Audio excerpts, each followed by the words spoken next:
ஒரு நீண்ட இடைவேளைக்கு பிறகு நான் இன்னைக்கு தான் வந்து மீடியாவை மீட் பண்ணுறேன், ப்ரெஸ்ஸை மீட் பண்ணுறேன். உங்களை சந்திக்க வேண்டும் என்று இப்போ என்னோடய பிஆர்ஓ கோவிந்தராஜ் அவரிடம் சொன்னேன். அது ஒரு குறிப்பிட்ட தேதி தான் ஃபிக்ஸ் பண்ணுன்னு சொல்கிறாங்க. முன்ன மாதிரிலாம் இல்லை. முன்னெல்லாம் நான் கூப்பிட்டாக்க உடனே நினச்ச நேரத்துக்கு கூப்பிட்டு அவங்களை மீட் பண்ண முடிஞ்சுது. அந்த தேதி கரெக்டாக இப்போ பிஆர்ஓ யூனியனில் வேறு அவர் இருக்கார். டேட்டை முன்கூட்டியே ஃபிக்ஸ் பண்ணி கிட்டத்தட்ட ஒரு மாதத்துக்கு முன்னாடி ஃபிக்ஸ் பண்ணி இன்றைக்கி நான் உங்களை சந்திக்கிறேன். மகிழ்ச்சி. இது பேசுகிறதுக்கு ஒரு சின்ன ஒரு வார்மப் ஆகிறதுக்கு இதை பேசினேன். 11 மணிக்கு இந்த இது கரெக்டாக ப்ரெஸ் மீட்டிங் ஆரம்பிக்கணும்னு அவர்கிட்ட சொல்லியிருந்தேன். அந்த பஞ்சுவாலிட்டி படி நான் 11 மணிக்கு முன்னாடி வந்துட்டேன். அது இதை எதற்காக சொல்கிறேன்னா, லைஃப்பில் வந்து ஒரு லட்சியம் இருக்கணும், ஒரு மனிதனுக்கு ஒரு பிரின்சிபல் இருக்கணும். இப்படின்னா இப்படி தான் அப்படின்றது எனக்கு வந்து இன்றைக்கி எல்லோரும் இங்கே பார்க்கும்போது என்னோடய நண்பர்கள் அவ்வளோ பேரை பார்க்குறதுல அவ்வளோ மகிழ்ச்சியாக இருக்கேன். அது பேர் சொன்னோன்னா வச்சுங்க லிஸ்ட்டு போயிட்டே இருக்கும். தேவராஜா பார்க்குறேன், மீனாட்சி சுந்தரத்தை பார்க்குறேன், சித்ராமணியை பார்க்குறேன், கிளாமரை பார்க்குறேன். அப்படியே என்னோட நண்பர்கள் அத்தனை பேரையும் பார்க்கும்போது ஜெயச்சந்திரன் பார்க்குறேன், சந்தோஷமாக இருக்குது. ஆனால் இன்னும் சில பேரை, சில முகங்களை நான் மிஸ் பண்ணுறேன். அது ஒரு பக்கமாக இருந்தாலும் கூட நான் வந்து இன்றைக்கி இந்த ப்ரெஸ் மீட்டிங்கோட மெயின் கருத்தை மட்டும் சொல்லிடுறேன். நான் இப்பொழுது என்னுடைய படங்களான பல்வேறுபட்ட படங்களை திரையரங்குகளில் ரீரிலீஸ் செய்வதற்காக நான் தயாராகி இருக்கின்றேன். அதற்காக இப்போ டிஆர் டாக்கீஸ் என்ற ஒரு புதிய நிறுவனத்தை உருவாக்கி இருக்கின்றேன். இது ஒரு ஓடிடி தளமாகவும் இருக்கும், இது யூடியூப்பாகவும் இருக்கும். ஆனால் இந்த டிஆர் டாக்கீஸின் பிரதான நோக்கம் திரையரங்குகளில் என்னுடைய படங்களை, பல படங்கள் என்கிட்ட இருக்குது, அது எல்லா படத்தையும் இந்த நிறுவனத்தின் மூலம் நான் வெளியிடுவதற்காக தயாராகி இருக்கின்றேன். அதற்கு பிள்ளையார் சுழி போட்டதைப் போல என்னுடைய முதல் படமாக நான் எங்களுடைய தயாரிப்பு நிறுவனத்தில் நாங்கள் எடுத்த முதல் படம் தஞ்சை சினியார்ட்ஸ். என்னுடைய மனைவி உஷா ராஜேந்தர் அதன் தயாரிப்பாளர். அந்த தஞ்சை சினியார்ட்ஸின் நிறுவனத்தின் மூலம் நாங்கள் எடுத்த உயிர் உள்ளவரை உஷா திரைப்படத்தை இப்பொழுது இந்த டிஆர் டாக்கீஸ் என்ற இந்த நிறுவனத்தின் மூலம் ரீரிலீஸ் செய்ய இருக்கின்றேன். செப்டம்பர் மாதத்தை ஒட்டி இந்த வெளியீடு இருக்கலாம் என்று நினைக்கின்றேன். என்ன கேட்டாக்க நல்ல ஸ்ட்ராட்டஜி பார்த்து எந்த படமும் இல்லாத நேரத்தில் படத்தை வெளியிடுவது மட்டுமே வியாபார ரீதியாக அது வெற்றிகரமாக இருக்கும் என்ற காரணத்தால் செப்டம்பர் மாதத்தை நான் மனதில் வைத்துக் கொண்டிருக்கின்றேன். இந்த செப்டம்பர் மாதத்தை நான் தேர்ந்தெடுப்பதற்கு ஒரு காரணம், 1982ஆம் ஆண்டு செப்டம்பர் மாதம் 16ஆம் தேதி நான் என் மனைவி உஷா ராஜேந்தரை கரம் பிடித்தேன், அவளை மனம் முடித்தேன். அதற்கு பிறகுதான் இந்த உயிருள்ள உஷா என்ற படத்தை படம் பிடித்தேன். ரசிகர் பெருமக்களுடைய இதயத்திலே இடம் பிடித்தேன் என்று சொல்லக்கூடிய அளவுக்கு அந்த படம் ரசிகர்களோட ஆதரவாளியும் நீங்கள் தந்த ஆதரவாளியும் நல்ல வெற்றி பெற்றது. அந்த படத்தை தான் மீண்டும் அதே இந்த செப்டம்பர் மாதத்திலே எல்லாம் வல்ல இறைவனுடைய அருளின் காரணமாக, இறைவனுடைய நாட்டம் இருந்தால் இன்ஷா அல்லாஹ், பிரைஸ் தி லார்ட், அல்லேலூயா, இறைவனுடைய அருள் இருந்தால் நான் இந்த படத்தை செப்டம்பர் மாதம் வெளியிட முயற்சி செய்கின்றேன். என்னுடைய முயற்சிக்கு நீங்கள் உறுதுணையாக இருக்க வேண்டும், கை கொடுக்க வேண்டும் என்பதற்காகத்தான் இந்த ப்ரெஸ் மீட்டிங் இன்னைக்கு நான் சொல்கிறேன். இதில் முதல் படமாக நான் உயிருள்ள உஷா படத்தை வெளியிடுவதற்கு முயற்சியை மேற்கொண்டாலும் இந்த படத்தை நான் ஃபுல்லாக கிட்டத்தட்ட ஒரு 38 நாள் பாடல்களையும் ரீரெக்கார்டிங்கையும் ஃபுல்லாக ரீஸ்ட்ரக்சர் பண்ணி ஃபுல்லாக இன்றைக்கி இருக்கக்கூடிய மாடர்ன் சவுண்டில் டிஜிட்டலாக என்னென்ன பண்ணுமோ அத்தனையும் பண்ணி, அது மட்டும் இல்லை படத்தை 4K ரெசல்யூஷன் படம் வந்து டால்பியில் 5.1 7.1 அந்த அளவுக்கு இன்றைக்கி டோட்டலாக ஒரு நவீன மயத்துடன் இந்த படத்தை உருவாக்கி இருக்கின்றேன். இதற்காக ரொம்ப ஸ்ட்ரெயின் பண்ணி ரொம்ப பாடுபட்டு இதை உருவாக்கி இருக்கிறேன். இந்த படத்தை அதை கொண்டு போய் சேர்க்க வேண்டிய பொறுப்பு உங்களுக்கு இருக்கிறது. என்னை பல கட்டத்தில் எனக்கா இருக்கட்டும், என்னுடைய மகன் சிலம்பரசனாக இருக்கட்டும், எங்களுடைய முயற்சிகளில் எங்களுக்கு உறுதுணையாக இருந்தது, என் குடும்பத்துக்கே உறுதுணையாக இருந்தது. நாங்கள் ஒரு சினிமா குடும்பம், எங்களுக்கு உறுதுணையாக இருந்தது இந்த மீடியா தான். நீங்கள் இதிலையும் எனக்கு உறுதுணையாக இருக்க வேண்டும்.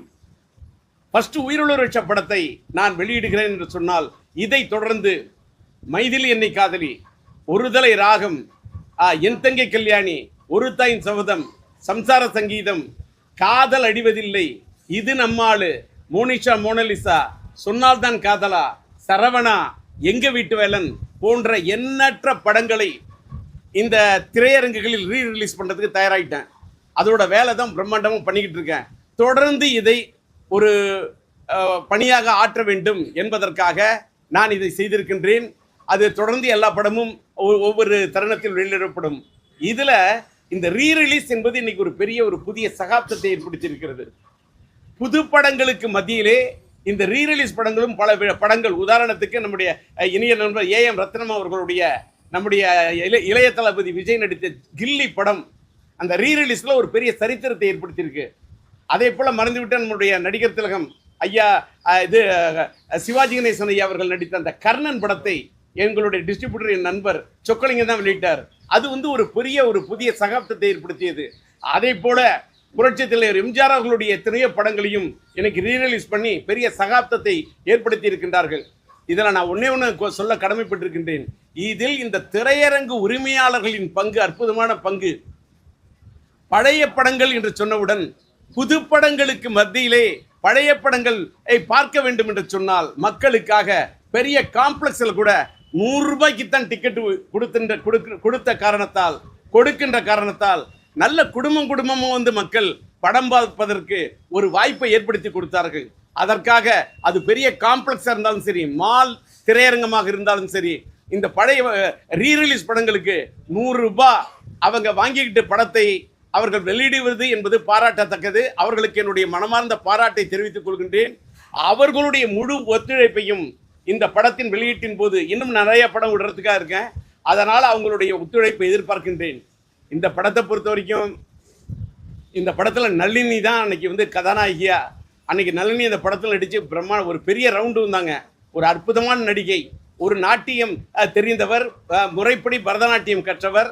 அவருடைய தந்தையாரே ஒரு பரதநாட்டிய வித்வான். அவருடைய தந்தை மூலமாக அவர் நாட்டியம் கற்ற காரணத்தால் அவருடைய டான்ஸ் திறமைக்காக செலக்ட் பண்ண தவிர நடிப்பு திறமையும் அற்புதமாக அந்த பெண் கொடுத்த காரணத்தால் அந்த படம் சூப்பர் ஹிட் ஆச்சு. நளினி கதாநாயகன் நடிச்சிருந்தாங்க. அதே மாதிரி என்னுடைய நண்பன், என்னுடைய அண்ணாமலை பல்கலைக்கழகத்தில் என்னோட கூட படித்த ஒரு நண்பன் கங்காவைத்தான் கதாநாயகனாக அறிமுகப்படுத்தினேன். அவர் கங்கா மறைந்து விட்டார்.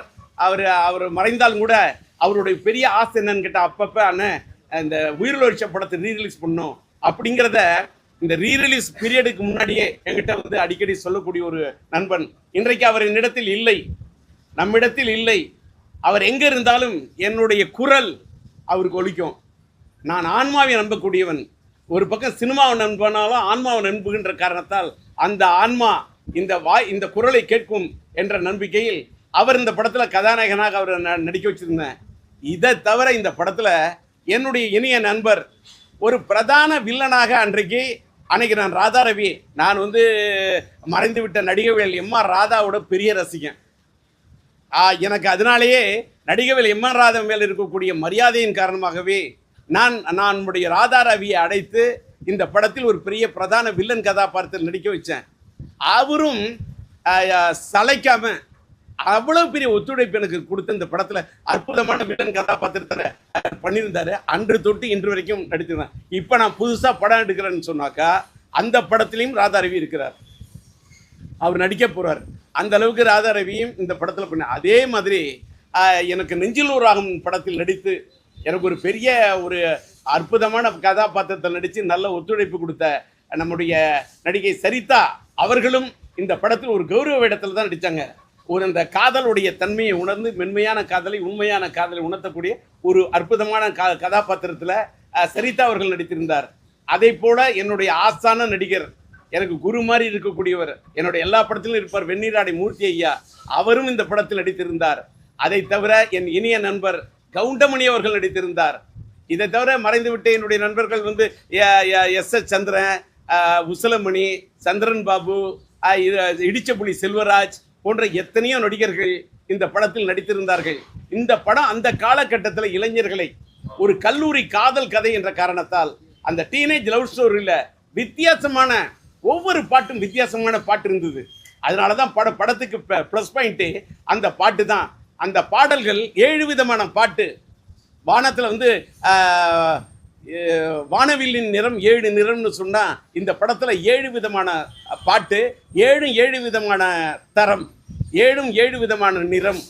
அந்த அளவுக்கு அந்த படத்தில் பாட்டு ஒன்றும் அந்த பாட்டில் பார்த்தீங்கன்னா என்னுடைய இணைய நண்பர் பாடுநிலா பாலு, மறைந்து விட்ட பாலு அவர்கள் இந்த படத்தில் எனக்கு பண்ண ஒத்துழைப்பு வாழ்க்கையில் மறக்கவே முடியாது.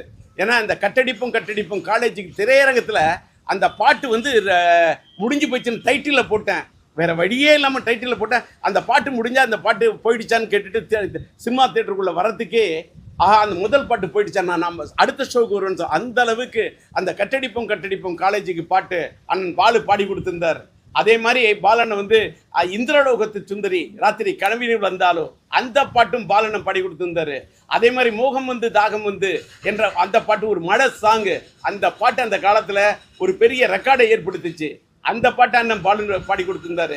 அதே மாதிரி இந்த படத்தில் மறைந்துவிட்ட மலேசியா வாசுதேவன் அவர் என்னாடி பந்தாடும் பாப்பாக்களே எங்கள் முன்னாடி வந்தாடும் ரோஜாக்களே அந்த பாட்டை அவரு அது கலைக்கிருந்தாரு. அதை போல இந்த படத்தில் இன்னொரு பாடல், முக்கியமான பாடல், அதை மறைந்துவிட்ட நம்முடைய சங்கீத சாம்ராட் என்று சொல்லக்கூடிய அண்ணன் TMS அவர்கள் இதயமதை கோவில் என்றேன் என்ற பாட்டை அவர் பாடி கொடுத்திருந்தார்.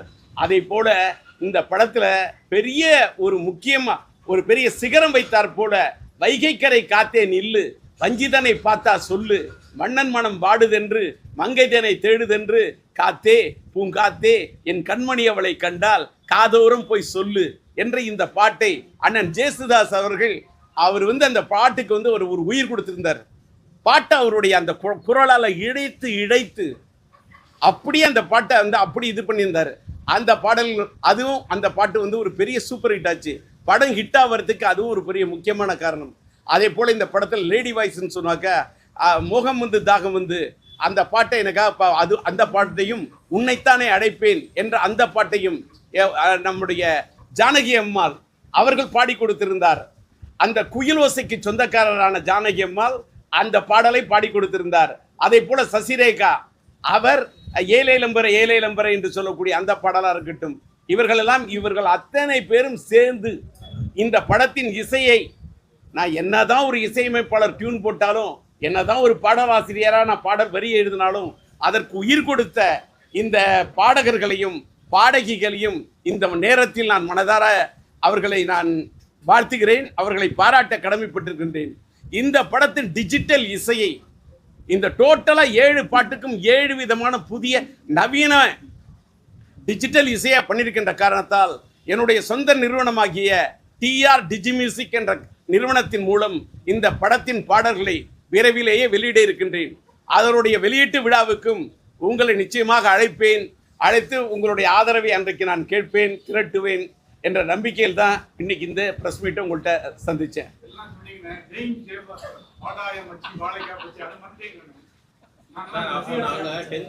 இன்னொன்று இல்லை ஒரு நீங்கள் கேட்குறது கரெக்டு.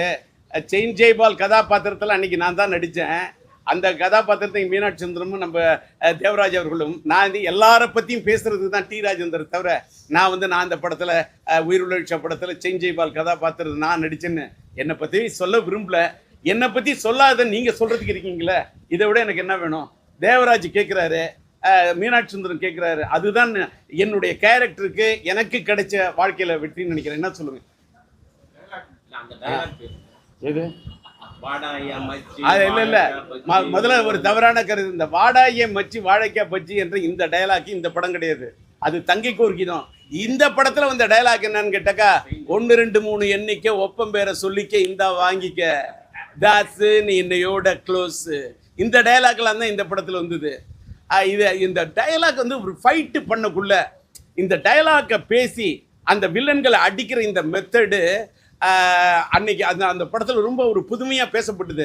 சின்ன பசங்கள்லாம் அத்தனை பேரும் அதை பார்க்கக்குள்ள 1 2 3 எண்ணிக்கை ஒப்பம் பேரை சொல்லிக்க இந்த வாங்கிக்க இந்த டைலாக்கு அந்த ஃபார்மேட்டு ஒரு புது ஃபார்மேட்டை அந்த படத்தில் உருவாக்குனேன். அதோடைய தொடர்ச்சியாக தான் என்ன பண்ணுறதுன்னு சொன்னாக்கா தங்கைக்கு ஒரு கீதம் படம், அந்த படத்தில் வாடாய மச்சி வாழைக்காய் வச்சு அதை யூஸ் பண்ணேன். இதை பார்த்தீங்கன்னா கவன் படத்தில் மறைந்து விட்ட இயக்குனர் நம்முடைய KV ஆனந்த் அந்த டயலாக்கு வாடாய மச்சி வச்சே திருன்னு அதில் வச்சார். அதே மாதிரி பார்த்தீங்கன்னாக்கா நம்முடைய இளைய தளபதி படத்தில் வாடாய மச்ச மாஸ்டர் படத்தில் வைக்கிறாங்க. நான் என்ன சொல்ல வரேன், ஒரு படைப்பு என்பது ஒவ்வொரு காலகட்டத்தையும் மீறி நிற்கணும். அது நின்னாதான் அது அற்புதமான படைப்பு. அதை நீங்கள் கேள்வி கேட்டதுனால அதை சொல்கிறேன். இந்த இது இந்தியா மட்டும் இருக்குமா, வெளிநாடு எஃப்எம்எஸ் அந்த மாதிரி சொல்லுங்க.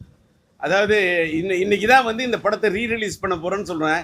நான் தமிழ்நாடு பிரதானமாக இது பண்ணுறேன். இந்த படம் தெலுங்குல வந்து பிரேமசாகரம் என்று அந்த காலத்தில் டப்பிங் செய்யப்பட்டு கிட்டத்தட்ட 2 ஆண்டு காலம் ஓடியது.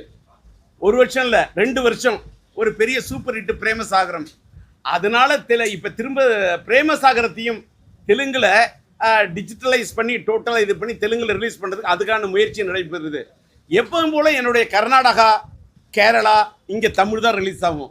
ஓவர்சீஸை பற்றி நான் இது வரைக்கும் நான் தீர்மானம் பண்ணலை. நான் இன்றைக்கே வந்து ஓவர்சீஸை பற்றி அப்படி இப்படின்னு பெரிய பில்டப்லாம் கூட சார், என்னுடைய ரேஞ்சுக்கு நான் ரொம்ப சாதாரண ஆள். என்னோடய படம் உயிர் விஷா இதை ரீரிலீஸ் பண்ணுறதுக்கு ட்ரை பண்ணுறேன். எனக்கு திரையரங்கு உரிமையாளர்கிட்ட எனக்கு ஒரு சின்ன ஒரு இது இருக்குது. நான் நிறைய படங்களை ரிலீஸ் பண்ணியிருக்கேன். சிம்பு சினி ஆர்ட்ஸ் மூலமாக நிறைய படத்தை ரிலீஸ் பண்ணியிருக்கேன். இந்த படமும் தமிழகம் முழுவதும் சிம்பு சினி ஆர்ட்ஸ் மூலமாக வெளியிட முயற்சி பண்ணுறேன். அதில் கூடவும் என்னோட சேர்ந்துக்கிறதுக்கு சில விநியோகஸ்தர்கள் வர தயாராக இருக்கிறார்கள். அவர்களோட ஒத்துழைப்பில் ரிலீஸ் பண்ணுறதா இருக்கேன். எதுங்க? நான் ப்ரெஸ் மீட்டிங் தான் கொடுக்க வந்திருக்கேன் சார்.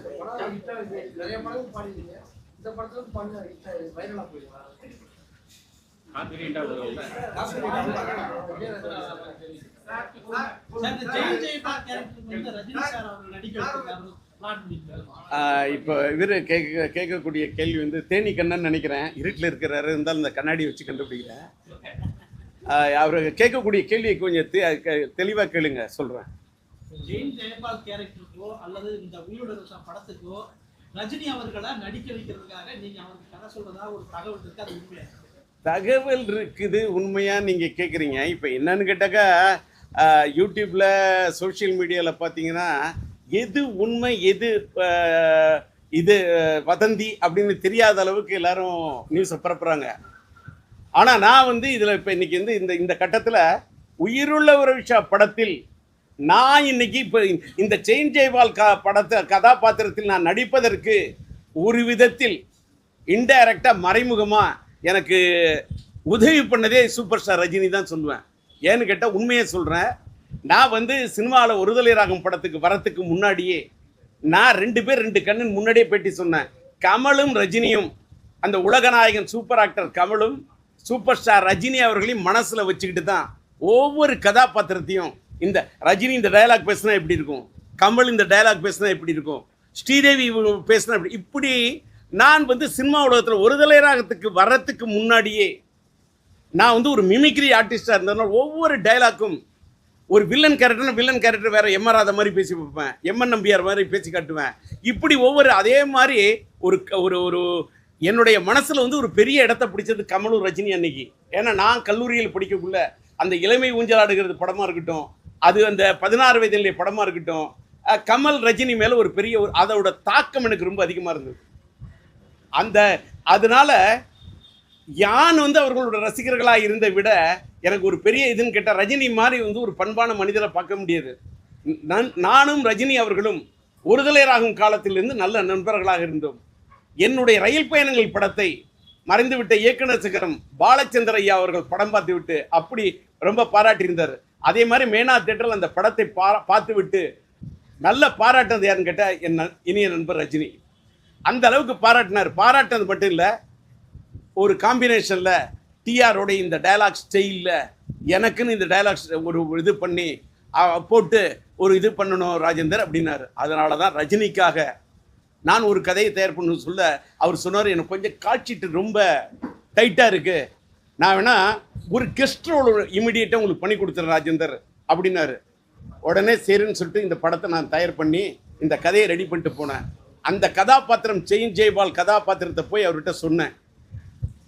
ஏவிஎம் ஜி தேட்டர்னு நினைக்கிறேன், டப்பிங்கில் இருந்தார். கதையை கேட்டார். இறைவன் இதாக சொல்கிறேன் சொன்னால் நம்ப மாட்டீங்க, கதை அவருக்கு ரொம்ப பிடிச்சி போய் அப்படியே கட்டி பிடிச்சி நம்ம பண்ணுறோம், உங்களுக்கு டேட் என்னன்றதை நான் அலர்ட் பண்ணுறேன் அப்படின்னு சொன்னார்.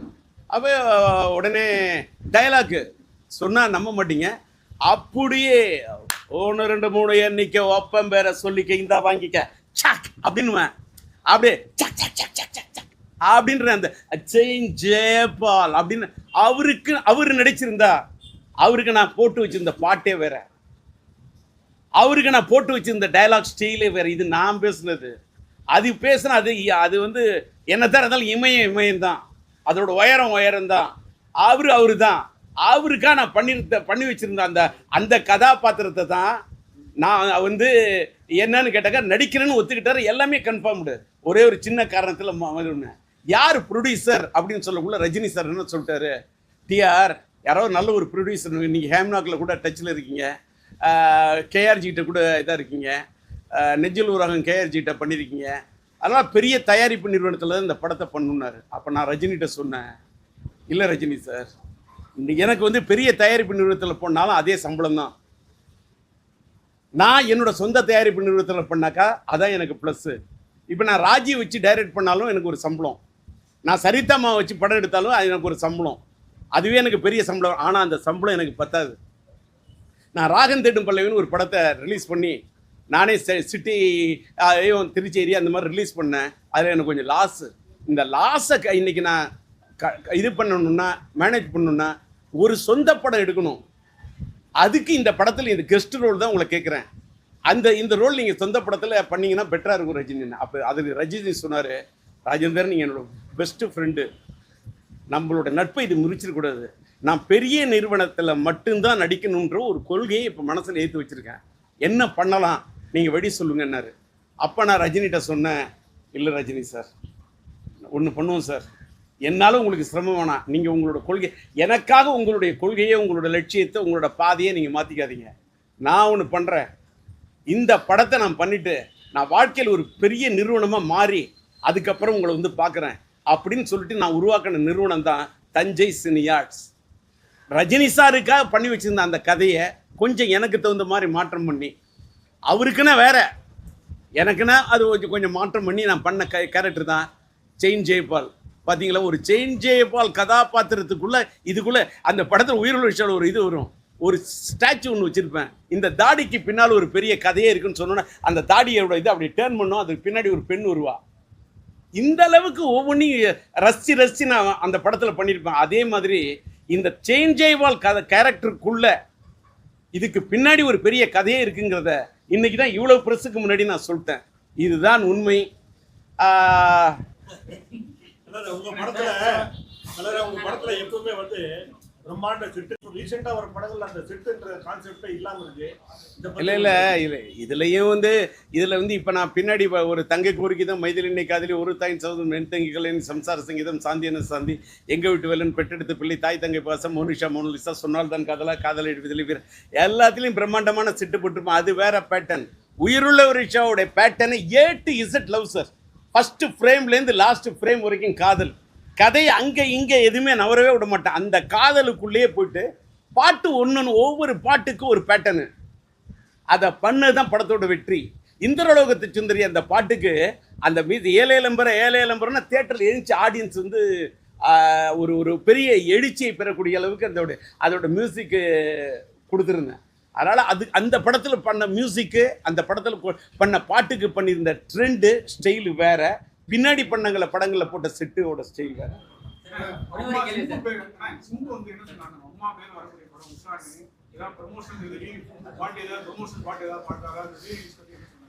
இல்லை அவங்க அதாவது சிம்பு சாரை பற்றி இந்த கேள்வியோட நிறுத்திங்க.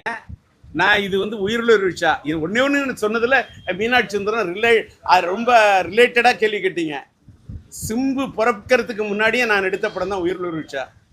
1982 செப்டம்பர் 16 மனைவியை திருமணம் பண்ணேன். 1983 மார்ச் மாதம் 4 படத்தை ரிலீஸ் பண்ணேன். என்னுடைய மனைவியை நான் உயிருள்ள ஒரு விஷயம்னு கரம் பிடித்ததுக்கு பின்ன படம் ஒரு மனைவி அமைவதெல்லாம் இறைவன் கொடுத்த வரம்னா, ஒவ்வொரு ஆண்மகனுக்கும் அவனோட கல்யாணத்துக்கு பிறகு ஒரு பெரிய ஒரு தூக்கும். சில பேருக்கு தூக்கிடுது, சில பேருக்கு துரதிருஷ்டவசமாக இதாகிடுது. ஆனால் இறைவனுடைய அருளால் என் மனைவி நான் திருமணம் பண்ண பிறகு அந்த படம் எனக்கு ஒரு பெரிய சூப்பர் ஹிட்டை கொடுத்து, நான் இவ்வளவு பெரிய இத்தனை படங்களை சொந்த தயாரிப்பில் இவ்வளவு படம் என்னால் எடுக்க முடிய அளவுக்கு இருந்ததுன்னா என் மனைவி தான் தயாரிப்பாளராக என் உடன் இருந்து அவ்வளோ இது பண்ணாங்க. அதற்கு பிறகுதான் சிம்பு பிறந்தாரு. அவரு தான் அப்பா ஃபர்ஸ்ட் ரிலீஸ் உயிருள்ள விஷயம் பண்ணுங்க. ஏன்னு கேட்டால் இப்போ நான் ஒருதலை ராகம் படத்தை கூட பண்ணணும்னு முடிவு பண்ணேன். மைதிலி ஒருதலை ராகம் படத்துடைய தயாரிப்பாளர் இஎம் இப்ராஹிம். ஆனால் அந்த படத்தின் நெகட்டிவ் ரைட்டை நான் வந்து சிம்பு சினியார்ட்ஸின் சார்பாக நான் வாங்கிட்டேன். ஒருதலை ராகமும் என்னுடைய முதல் படம் அதான். அதையும் இந்த காலகட்டத்தில் இன்னைக்கு இருக்கக்கூடிய இந்த ஆடியன்ஸ் கிட்ட கொண்டு போய் சேர்க்கணும் முயற்சி பண்ணுறேன். அதனால உயிருள்ள ரிக்ஷா படத்தை ரிலீஸ் பண்ணணும்னு ஐடியா கொடுத்தே சிம்பு. அவருக்கு இந்த படத்தில் வரக்கூடிய இந்த கட்டடிப்பும் காலேஜுக்கு அந்த பாட்டு ரொம்ப பிடிக்கும். அந்த பாட்டை வந்து என்னாசை மைதிலிய படத்தை வந்து அதை அவர் வந்து மைதிலியோட பாட்டை வந்து மன்மதன் படத்தில் ரீமிக்ஸ் பண்ணியிருப்பார். அம்மாடி ஆத்தாடியா அவங்க அப்பாவுக்கு வந்து வல்ல என்னை வந்து பாட விட்டுருப்பாரு. அதே மாதிரி கலாசாலே என்னை பாட வச்சிருப்பாரு. அவருக்கு என்னோட பாடல்கள் செல்லதில் ஒரு இது இருக்குண்ட. அதில் அவருடைய ரொம்ப நாள் ஆசை இந்த கட்டடிப்பும் காலேஜுக்கு பாட்டை நீங்கள் வந்து ரீமிக்ஸ் பண்ணணுப்பான்னு சொல்லிட்டு இருந்தார். அவருடைய ஆசைக்காக தான் இந்த பாட்டை ரீமிக்ஸ் பண்ணியிருக்கேன். சார், இப்போ 2வது பாகங்கள் வந்து கலாச்சாரம் வந்து பெருகி வந்து நிறைய படங்கள் ஹிட் ஆகுது. உங்க படத்தை வந்துட்டு 2வது பாகம் உருவாக்கணும்னா என்ன படத்தை உருவாக்கணும்? இல்லை, உயிருள்ள ரிக்ஷா படத்தை 2வது பாகம் பண்ணாலும் எனக்கு ஒரு ஐடியா இருக்குது. ஏன்னு கேட்டாக்கா இன்னைக்கு வந்து ட்ரெண்டு என்னன்னு கேட்டாக்கா யங்ஸ்டர்ஸ் தேட்டருக்கு வரணும் சார். இளைஞர்களை அவங்கள டார்கெட் பண்ணி இன்னைக்கு 2K கிட்ஸ் அவங்களோட மனநிலையே வேற. அதுக்கு தகுந்த மாதிரி எல்லாத்துக்கும் மேலே இன்னைக்கு சினிமாவில் ஒரு புது ட்ரெண்டு. அது கரெக்டாக என்னன்னு எனக்கு சொல்ல தெரியல. மீண்டும் கொஞ்சம் குடும்பப்பாங்கான விஷயங்கள் இருந்தாலும் திரையரங்குகளுக்கு மக்கள் வரக்கூடிய ஒரு சூழ்நிலை உருவாகி இருப்பதாக நான் யூகிக்கிறேன். இந்த இது வரணும். ஆனால் இப்போவும் சொல்கிறேன், சினிமாவுக்கு 200 ரூபா மாலில் வந்து டிக்கெட் ரேட்டு இருந்தாக்கா படம் பார்க்கக்கூடிய ஆடியன்ஸுக்கு கஷ்டம். இது என்னுடைய தனிப்பட்ட கருத்து. ஒரு அது பாப்கார்னுக்கு அவ்வளோ ரூபா, இதுக்கு அவ்வளோ ரூபா, இதெல்லாம் சொன்னாக்கா ஒரு படம் பார்க்கணும் ஒரு ஏழை எளிய மக்கள் தேட்டருக்கு. என்னுடைய காலத்தில் நான் இவ்வளோ பெரிய ஆளானது காரணமே என் படம்லாம் குடும்பமாக எல்லாரும் வந்து படம் பார்த்தாங்க. ஊர்லெல்லாம் கிராமத்திலாம் வண்டி கட்டிட்டு அதில் கட்டிட்டு அப்படிலாம் வந்து படம் பார்த்தாங்க. தங்கை கோர்கிதம் எந்தங்களை எல்லாம் அந்த காலகட்டம் இன்னைக்கு இல்லை. திரும்ப இல்லை எல்லாமே. ஆமாம், அன்னைக்கு சாதாரண ஃபோனில் பேசணும், இன்னைக்கு செல்ஃபோனில் பேசுகிறோம், ஐஃபோனில் பேசுகிறோம், ஸ்மார்ட் ஃபோனில் பேசுகிறோம். இன்னைக்கு வாட்ஸ்அப் காலமாக இருக்குது. அது திரும்ப வருமானா மக்கள் எதை எப்போ எப்படி இது பண்ணுவாங்கன்னு தெரியாது. இது திரையரங்கு உரிமையாளர்களே இந்த பெரிய படங்கள், நான் பெரிய பெரிய ஸ்டார் படங்களுக்கு ஒரு ரேட் இருக்கிறதுல எனக்கு மாறுபட்ட கருத்தே இல்லை. அதோட பட்ஜெட்டு வேற. சாதாரண படங்களுக்கு பட்ஜெட்டு சப்ஜெக்டை மட்டுமே நம்பி எடுக்கக்கூடிய படங்களுக்கு, இந்த பழைய படங்களுக்கு 100 ரூபா டிக்கெட் விற்கிற மாதிரி இந்த சின்ன பட்ஜெட் படங்களுக்கு ஒரு முன்னுரிமையை திரையரங்கு உரிமையாளர் கொடுக்க வேண்டும் என்பது என் கோரிக்கை. ஒருவேளை அதை மாதிரி கொடுத்தாங்கன்னா திரும்ப சினிமாவுக்கு ஒரு பொற்காலம் வரும். இந்த காலகட்டத்தில் பெரிய படங்கள் ரிலீஸ் ஆனாக்கா மற்ற படங்கள் எதுவுமே வரமாட்டேங்குது. எல்லா தியேட்டரும் அதே படத்துக்கு தருவேன். உதாரணமாக சொல்லப்போனா கமல் நடித்த விக்ரமாகட்டும், ரஜினி நடித்த கூலி ஆகட்டும், அந்த படங்களுக்கே எல்லா தியேட்டரும் உலகம் ஃபுல்லாக 2000 தியேட்டர் 3000 தியேட்டர் விட்டுறாங்க. ஆனால் அந்த காலகட்டத்தில் எந்த படமும் சூப்பர் ஸ்டார் படம் ரிலீஸ் ஆனால் மற்ற படம் ரிலீஸ் ஆனாங்க. ஆனால் குறிஞ்சி ரிலீஸ் பண்ண ஒரே ஆள் நீ தான். ரஜினி படம் ரிலீஸ் ஆனால் அதே நாளில் என் படத்தை ரிலீஸ் பண்ணுவேன் அப்படின்னு சொல்லி சவால் விட்டு ரிலீஸ் பண்ண காலகட்டம். நான் இதில் ஒரு மாறுபட்ட கருத்து. அவர் துடுக்கிங்கரங்களப்போ உயிருள்ள ரிக்ஷா வந்தது, தங்க மகன் படம் வந்தப்போ தங்கை கோர்கிதம் வந்தது. இப்படி அதே மாதிரி என்னோட படங்கள் நிறையா வந்திருக்கு. அதே மாதிரி மோனிஷா என் படையப்பா வந்தப்போ மோனிஷா என் மொழிசா வந்தது. ஆனால் படையப்பா மோனிஷா மொழிசா ரெண்டுத்தையும் ஒரே நாள் ரிலீஸ் பண்ணியிருக்கோம். மோனிஷா என் மொழிசாலும் சிலம்பு படத்தில் நடிச்சிருக்கான். ஆனால் ஃபஸ்ட்டு ஷோ என் பையன் படையப்பாவுக்கு தான் போகிறான். நானே ரஜினியோட ரசிகன், என் பையனும் ரஜினி ரசிகன் தான் இருந்தான். நான் கமல் ரசிகனா, என் பையனும் அதே மாதிரி அவர் கமல் ரசிகனாக இருந்தார். இதான் உண்மை. அதை பாரு, நான் ரஜினி சார் படத்தோட சவால் விட்டுலாம் படத்தை விடல. நல்லா புரிஞ்சுக்கணும். ரஜினி சார் படத்துக்கு அவ்வளோ தேட்டர் அந்த காலத்தில் போடுறாங்கன்னா, அதாவது அது பிஞ்சு பீராஜி ஒரு கேப் இருக்கிற தேட்டரில் நமக்கு கிடைக்கும். அதில் போட்டோம்னா அதோட சேர்ந்து நம்மளும் அப்படியே வெளியில் வருவேன்னு வந்த படங்கள் தான் அது. அதனால் வந்து நீங்கள் இந்த மாதிரிலாம் சவால் விட்டு ரஜினி அது இதெல்லாம் சைடில் இருந்து ஜெயச்சந்திரா, நீ தினகரனில் இருந்த காலத்துலேருந்து உங்களுக்கு தெரியும். அந்த மாதிரிலாம் சொல்லக்கூடாது.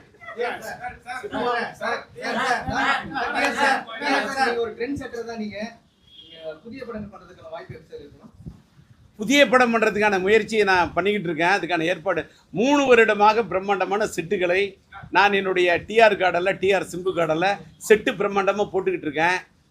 ஒரு லவ் ஸ்டோரி தான் எடுக்க போகிறேன். அதற்கான அதுக்கும் நான் வந்து இதில் இந்த உயிரிழந்த விஷயத்தை நீங்கள் டைல்யூட் பண்ணிடக்கூடாதுங்கிறதுக்காக நான் பேசலை. நான் அதற்காக ஒரு ப்ரெஸ் மீட்டிங் வச்சு என்னன்னு கேட்டால் இன்றைக்கி வந்து நீங்கள் கேட்டதுனால சொல்கிறேன், அவ்வளவு புதுமுகங்களை அறிமுகப்படுத்தினா இன்னைக்கு சினிமா உலகத்தின் நிலைமையை பார்க்கக்குள்ள ரொம்ப வேதனைப்படுறேன். காமெடி நடிகர்களுக்கு இந்த பஞ்சமா? ஏன் இந்த நிலைமை? எனக்கு உயிரோட படத்தில் பார்த்தீங்கன்னா சாதாரண ஒரு சம்பளத்துக்கு தான் அண்ணன் கவுண்டமணி நடிச்சிருப்பாரு, எஸ்.எஸ். சங்கர் நடிச்சிருப்பாரு. என் படங்கள் நான் இடிச்ச புலி செல்வராஜை பயன்படுத்துகிறவங்க யாரும் பண்ணியிருக்க மாட்டாங்க. இந்த படத்தில் குண்டு மனோகர் நடிச்சிருப்பாரு, இந்த படத்தில் வந்து வெண்ணிராடி மூர்த்தி நடிச்சிருப்பார். இப்போ என்னோட பிரதான நோக்கமே நான் வந்து ஒரு 4 கதாநாயகி அறிமுகப்படுத்துகிறேன் சார். நான் புதுசாக எடுக்கிற படம் எடுப்பதற்கு முயற்சி செய்கின்றேன். இறைவன் அருள் இருந்தால், இறைவன் நாட்டம் இருந்தால் படம் எடுப்பேன். எடுத்தா புதுமுகங்கள். ஆனால் செட்டு பிரம்மாண்டமான செட்டு. அது மட்டும் இல்லை, டோட்டலாக ஒரு கிரீன்மேன் ஸ்டுடியோ இது பண்ணி டோட்டலாக ஏஐயில் chat with GPT modern technology miss பண்ணி பிரம்மாண்டமான படம் எடுக்கிறதுக்கு முயற்சி பண்ணுறேன். இதில் புது புது காமெடியன்களை உருவாக்குறேன். Total love story, youth love story புதியவர்களுக்கு அறிமுகப்படுத்துறதுக்கு முயற்சி பண்ணுறேன். அதற்கான ஏற்பாடை பண்ணணும்னு நான் கோவிந்தராஜிட்ட சொல்லிட்டேன். அவர் நிறைய படத்துக்கு பிஆர்ஓ இருக்கிறாரு, அவர் சரியாக அந்த வேலையை பார்த்துட்டு இருக்காரு. இருந்தாலும் அதனால் புதுமுகங்களை வச்சு இந்த படம் எடுக்க போகிறோம். அவர் இடையில இந்த கேள்வி கேட்டார். இந்த உயிரிழந்த ரிக்ஷா படத்தை டைல்யூட் பண்ணாமல் இருக்கிறதுக்கு இதோட முடிச்சுக்கு.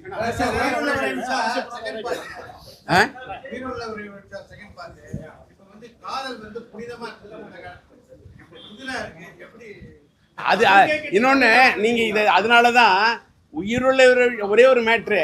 இன்னைக்கு நீங்கள் இந்த கேள்வி கேட்குறான்னு சொன்ன இந்த விஷயத்தை அன்னைக்கு காதல் புனிதமாக இருந்தது, அன்னைக்கு காதல் முக்கியத்துவமாக இருந்தது, அன்னைக்கு காதல் அழுத்தமான காதல். இன்னைக்கு இருக்கக்கூடிய காதல் வேற. இது ஃபாஸ்ட் ஃபுட்டு காலம். இது காதல் இன்னைக்கு fast love, false love, fake love அப்படி போயிட்டு இருக்கு. ஆனால் இந்த கம்பேரிசனை தான் நான் படம் எடுக்கிறேன். நீங்கள் இப்படி சொல்றதுனால உண்மையான காதலே நாட்டில் இல்லாமல் போயிடாது, பர்சன்டேஜ் கம்மியாக இருக்கலாம்.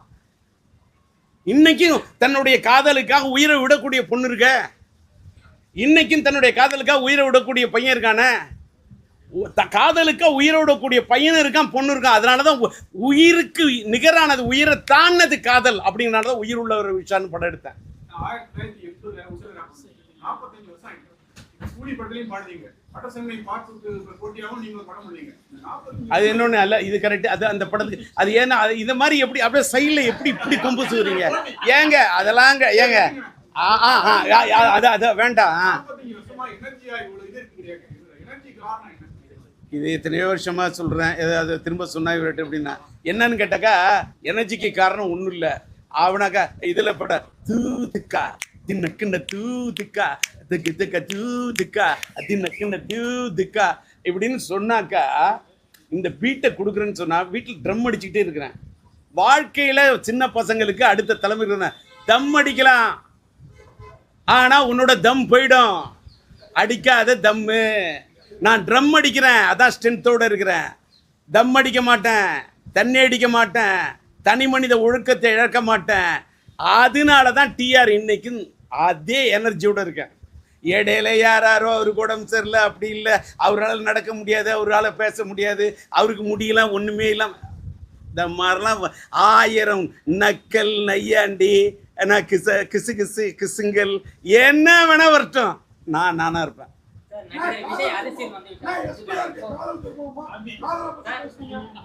இன்னொன்னு, இவ்வளவையும் எடுத்துட்டு யாராருக்கு என்னென்ன வேணுமோ அதான் போட போறீங்க.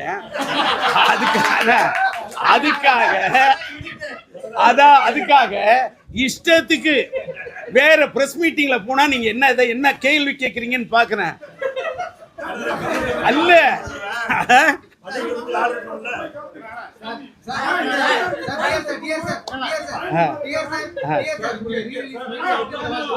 இன்னொன்னு, நான் வந்து உங்களை கஷ்டப்பட்டு கூப்பிட்டு நான் ஒரு ரீரிலீஸ் பண்றேன், ஒரு டிஆர் டாக்கீஸ்னு ஒரு நிறுவனத்தை, ஒரு ஓடிடி ஆரம்பிக்க போறோம், அதுலேயே ஒரு யூடியூப் நடத்துறேன். டிஆர் டாக்கீஸ்ன்ற படம், இது மூலமா கிட்டத்தட்ட ஒரு 10-12 படத்தை ரீரிலீஸ் பண்ண போறேன். இதுதான் என்னுடைய டார்கெட்டு. அதுக்காக தான் உங்களை கூப்பிட்டேன்.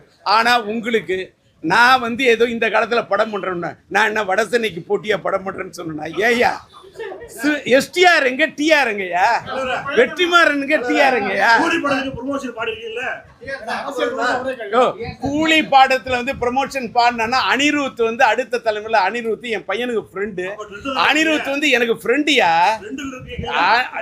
ட்ரெண்ட் இல்ல அனிருத் எனக்கு ஃப்ரெண்டு அதனால அவரு என்ன கூப்பிட்டு பாட அதெல்லாம் ஒரு அன்பால பாட வைக்கிறது அம்மாடி ஆத்தாடி அப்பா நீ தான் பண்ணணும்னு என் பையன் சொல்றாரு என்ன காரணம் அவங்க அப்பாவோட வாய்ஸ் அவருக்கு பிடிக்குது எனக்கு என் பையனோட வாய்ஸ் பிடிக்குது இதான் இதுல இது அவரு நன்றி சார் இல்ல இது ஐயோ இன்னொன்னு சார் தயவு செய்து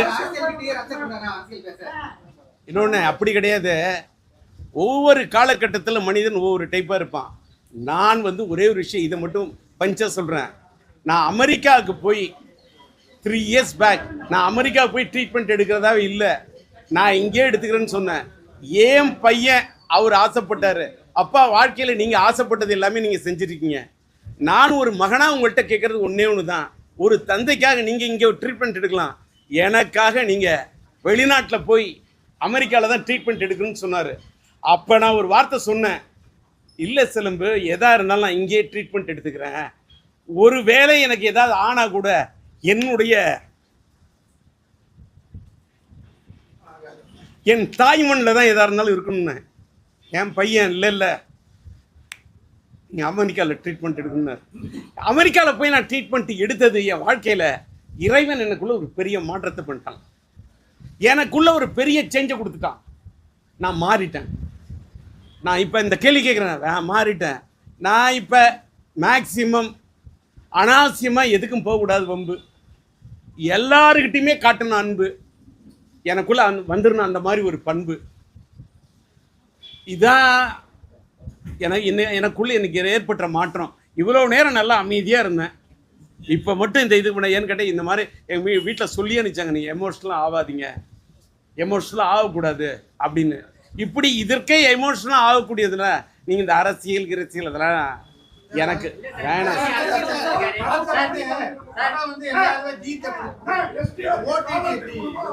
என்னண்ணே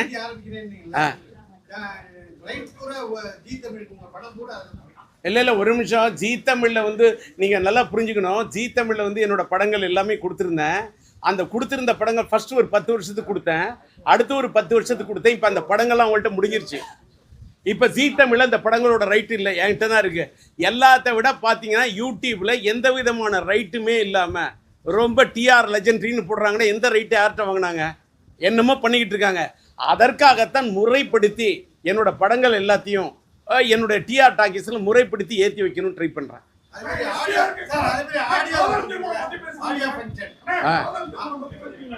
எதுண்ணே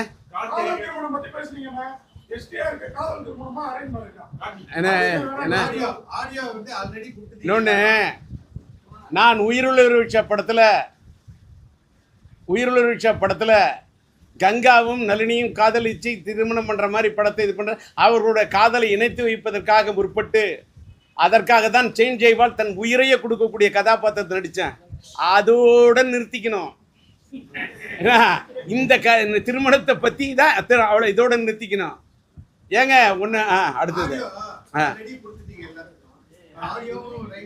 அது எப்படி அன்னைக்கு கொடுத்தது வந்து இப்போ உதாரணத்துக்கு இந்த படத்தோட ஆடியோ ரைட் அந்த காலத்தில் வெறும் ராயல்ட்டிக்கு பேஸ்ல கொடுத்தது ஏவிஎம் கொடுத்தோம் 10 பைசா ராயல்ட்டி கொடுக்கல படத்துக்கு வெறும் 10 பைசா ராயல்ட்டி கொடுக்கல அது அன்னைக்கு இருந்தது மோனோ காலம் கேசட்டுக்கு தான் கொடுத்தது இன்னைக்கு டிஜிட்டல் டோட்டல் டிஜிட்டல் இன்னைக்கு இந்த படமா இருக்கட்டும் மைதிலி என்னக்கா அதுக்கெல்லாம் என்னுடைய உரிமைக்கு நான் இத்தனை நாள் எதுக்கு நான் ஃபைட் பண்ணல இனிமே என் உரிமைக்கு நான் ஃபைட் பண்ணுவேன் விஜய் வந்து அரசியல் மாறப்பறமா அது ஆனா பொதுவாகவே தமிழ் சினிமாவில் ஹீரோக்கள் இறந்துட்டா படம் ஓடாது அது நல்லா தெரியும் ஆனா நீங்க வந்து அதை சக்சஸாக மாற்றி காமிச்சீங்க அந்த இது எப்படி எல்லா படங்களும் கிளைமேக்ஸ் தான் ஒரு வச்சிருக்கீங்க அப்படி மீனிங்கே தப்பாக கேட்குறீங்க படத்தின் கதாநாயகன் எது அப்படின்னா அதாவது நான் நிறைய படத்தில் இறந்த மாதிரி நடிச்சிருப்பேன் அதுக்கு ஒவ்வொருத்தருக்கும் ஒரு பேட்டர்ன் சார் இப்போ ஷேக்ஸ்பியரோட இது பார்த்தீங்கன்னா சிலது காமெடியாக இருக்கும் சிலது ட்ராஜடியாக இருக்கும் என்னை பொறுத்தவரையில் எனக்கு வந்து சினிமாவில் ட்ராஜடி தான் பிடிக்கும் மேக்சிமம் மேக்ஸிமம் ட்ராஜடி தான் பிடிக்கும்.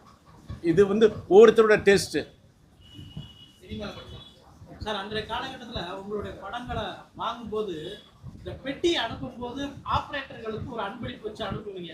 ஆனா இன்னைக்கு வந்து அந்த அந்த சம்பவத்தை சொல்றீங்க. ஆனா இன்னைக்கு ஆபரேட்டர்ங்கிற ஒரு சமூகமே இல்லாம போச்சு. இதை பத்தி நீங்க என்ன? அது நான் வந்து ஒரு காலகட்டத்தில் இப்போ என்னுடைய படம் எத்தனை பொட்டி போனாலும் அந்த பொட்டியில் கொண்டு போய் அப்படியே ரூபா நோட்டு கட்ட மாற்றி வச்சுப்பேன்.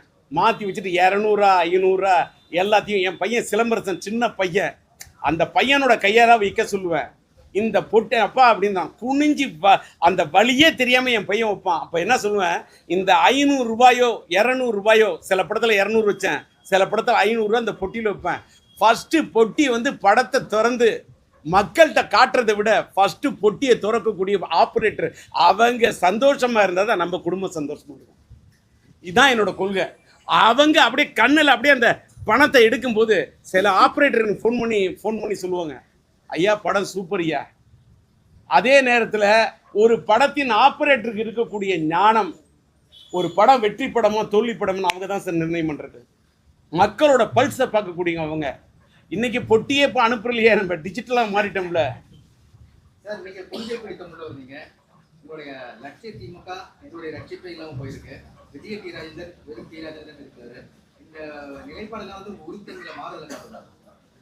இல்லை நீங்கள் வந்து நான் விஜய் டி ராஜேந்திரன் ஒரு பேரை வந்து ஒரு மாற்றி வச்சுருந்தேன். மறுபடியும் நான் டி ராஜேந்திரன் மாதிரி கெசட்லேயே என் பேர் டி ராஜேந்திரன் ஆகிட்டேன். ஒரு ஆள் உங்களை மாதிரி ஒருத்தவங்க கேள்வி கேட்டாங்க, விஜய் டி ராஜேந்தர் தான் இருந்தால் ஜெயிக்க முடியுமா டி ராஜேந்திரா? இல்லை, எனக்கு விஜய் டி ராஜேந்தர் வேணாம், டி ராஜேந்தர் போட்டுவிட்டேன். நான் வந்து ஒரு கேரக்டரைசேஷன், நான் இப்படி தான் இருப்பேன்னா இப்படி தான் இருப்பேன். எனக்கு லட்சிய திமுக வேணும்னா அன்றைக்கி எனக்கு லட்சிய திமுக தேவைப்பட்டது வச்சுக்கிட்டேன். ஏன் வச்சுக்கிட்டேன்னு கேட்டாக்கா, நான் முன்னாள் திமுக காரனாக இருந்தேன். நான் வெளியில் வந்த பிறகு நான் அந்த கட்சிக்கு போனேன் இந்த கட்சிக்கு போனேன்னு எனக்கு பேர் வரக்கூடாது. நாங்கள் என் கழுத்துக்கு நானே எடுத்து ஒரு தாலி கட்டிக்கிட்ட மாதிரி கட்டிக்கிட்டேன். ஏன்னா யாருமே இது பண்ணக்கூடாது. நான் லட்சிய திமுக, நான் எந்த கட்சிக்கும் யார் கட்சிக்கு என்ன, நான் இது இத்தனை வருஷம் இருந்திருக்கேன். நான் ஏற்றுக்கொண்ட தலைவர் கலைஞரும் ஒரு காலத்தில் சொன்னேன். அதற்கு பிறகு நான் பயங்கரமான எம்ஜிஆர் ரசிகன் சார். எம்ஜிஆரோட பாராட்டு விழாவில் வந்து டாக்டர் பட்டம் கொடுத்தேன்னு பேசினேன். அந்த வானத்தில் இருக்கும் சந்திரனுக்கு கூட தேய்பிறை உண்டு, இந்த எம்ஜி ராமச்சந்திரனுக்கு தேய்பிறை என்பதே இல்லைன்னு பேசினேன். நான் எம்ஜிஆரின் ரசிகன். ஆனால் குடும்பம் வந்து திமுக குடும்பம். இதை போய் எம்ஜிஆர்ட்ட சொன்னது தான் சார் என் வாழ்க்கையிலே மாற்றம். நோ இப்போ நான் அபிப்பிராயம் சொல்லி தான் அரசியல் வாட போகுதா?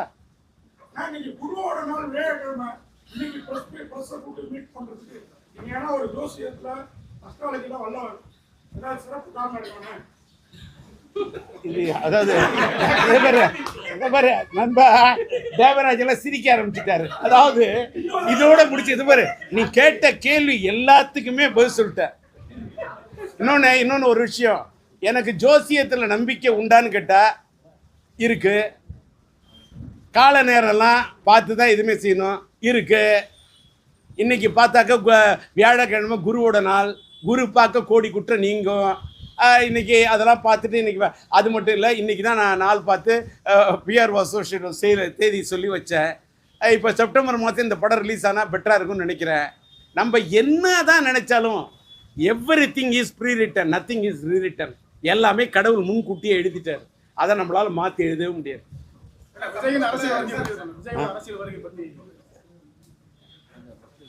சமீபத்துல வெளியான படங்கள்ல இதை பாருங்க, விஜய் சார் எனக்கு நல்ல நண்பர். புலிப்பட என்னுடைய நண்பர் வந்து பிடி செல்வகுமார் அந்த படத்தை எடுத்துருந்தோம். மற்ற படங்களுக்கெல்லாம் போகல. பிடி செல்வகுமார் அந்த படத்துக்கு எடுத்திருந்தப்போ ஆடியோ ரிலீஸ் ஃபங்க்ஷன் என்னை கூப்பிட்டாரு. வருந்தி என் நண்பர் பிடி செல்வகுமார் கூப்பிட்டதுக்காக தான் போய் பேசினேன். அந்த அத்தனை புலின்னு பேசினா எனக்கு புலினா பிடிக்கும். ஏன்னு கேட்டால் நான் தஞ்சை மாவட்டம், சோழர்களின் கொடி புலிகொடி. அப்படி போடு அறிவாள. ஆக மொத்தம் நீ மாயரத்தம் பக்கத்துலேருந்து தான் வந்திருக்க, நான் கண்டுபிடிச்சிட்டேன். அதை எப்படி அடிக்கிற பாரு. அது ஊர்ல போய் இது இல்ல உயிரிழ ரிக்ஷா தெரியாதனமா அந்த உயிரிழ ரிக்ஷால கட்டடிப்பும் காலேஜுக்கு காதலிப்பும் மேரேஜுன்னு ஒரு பாட்டை வச்சுட்டேன். இதுக்காக நீ காலேஜுக்கே போகாம கட்டடிச்சிட்டேன்னு தேவராஜ் சொல்ற தேவையா? சமீபத்துல வெளியாகிற படங்கள் எல்லாம் ரொம்ப வன்முறை ரொம்ப அதிகமா இருக்கு. ஒன்று சார், இது நிறைய இது எல்லாம் எதை சார் போட போறீங்க கண்டென்ட்டு? அதாவது ஒரு மேட்ரு நல்லா சினிமாவில் தெரிஞ்சுங்க சார். ஒவ்வொரு காலகட்டத்தில் மக்கள் ஒவ்வொரு விதமான படங்கள் பார்ப்பாங்க. இன்னைக்கு இந்த ஆக்ஷன் ஒரு இங்கிலீஷ் படம் மாதிரி ஆக்ஷன் ஓரியன்ட் படம் மாதிரி இருக்கணுன்ற ஒரு இது வருதுன்னா, படங்களுடைய சாயலே அதை பார்த்து இதை பார்த்து கொரியன் படம் பார்க்கலாமா, இங்கிலீஷ் படம் பார்க்கலாமா, அதை பார்த்து எடுக்கக்குள்ள சீனே அந்த மாதிரி தானே சார் வரும். ரீசன் இதுதான். எங்களோட காலகட்டத்தில் நானாக இருக்கட்டும், இயக்குனர் பாரதி ராஜாவாக இருக்கட்டும், பாக்கியராஜா இருக்கட்டும், ஆர் சுந்தரராஜனாக இருக்கட்டும், எங்களோட காலகட்டத்தில் வந்து நாங்களாம் படம் பண்ணுனா ஃபேமிலி ட்ராமா அப்படி இப்படி இன்னைக்கு அதில் இருக்கக்கூடிய யதார்த்தமான விஷயங்களை வச்சு அன்னைக்கு கதை பண்ணோம். இன்னைக்கு ட்ரெண்ட் அது ஒரு ட்ரெண்டு, அது ஒரு காலம். அதே தான் சினிமா பண்ணணும்லாம் சட்டம் கிடையாது. ஜெகன்மோகினின்னு ஒரு படம் ஓடணும், ஜெயமாலினி அம்மா அந்த படத்தில் நடித்தாங்க. இந்தியாவே அந்த அம்மாவை கொண்டாடுது ஜெகன்மோகினி. அதுக்கு பிறகு எத்தனை பேர் நீங்கள் பல மோகினி எடுக்கலாம், ஆனால் வாழ்க்கையில் வருமா ஒரே ஒரு ஜெகன்மோகினி? வராது. ஒவ்வொரு காலகட்டத்தில் ஒரு படம் ஓடும். அதற்காக அதே மாதிரி படம் தான் எல்லா படம் ஓடுலாம் கணக்கே போடாதீங்க. சினிமா பார்த்து சினிமா படம் எடுக்கிறவங்க இயக்குனர்கள் சார், அவர்களோட ரசனையை தாண்டி காசு கொடுத்து படம் பார்க்கக்கூடிய ஜனங்க தான் சார் எஜமானர்கள்.